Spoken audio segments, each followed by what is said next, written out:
Ka taɓa tunanin cewa mutum zai yi ibada tsawon rayuwarsa, amma ranar alkiyama ya tarar ba a karɓi komai ba? Akwai abu guda ɗaya da Allah yake dubawa kafin aikinka, niyya. Mutane biyu za su iya yin aiki iri ɗaya, amma ɗaya Allah ya karɓa, ɗayan kuma ya rasa lada saboda niyyarsa. Ka tambayi zuciyarka.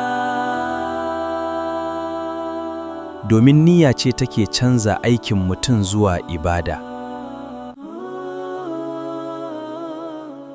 Ya ku ‘ya'yana, kun san dalilin da ya sa Allah ke duba niyyarmu?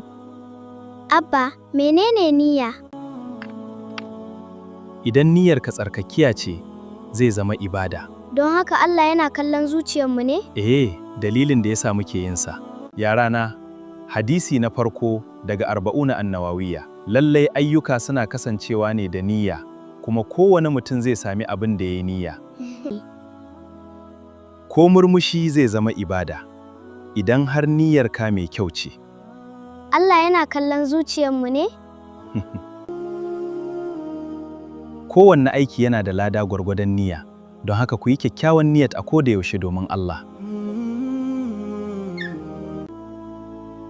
Amma wannan shine farkon darasi.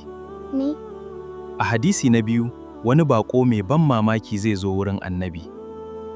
Ku yi subscribe zuwa EasyDeenForKids domin kada ku rasa shi. Sai mun haɗu a hadisi na 2, insha Allah.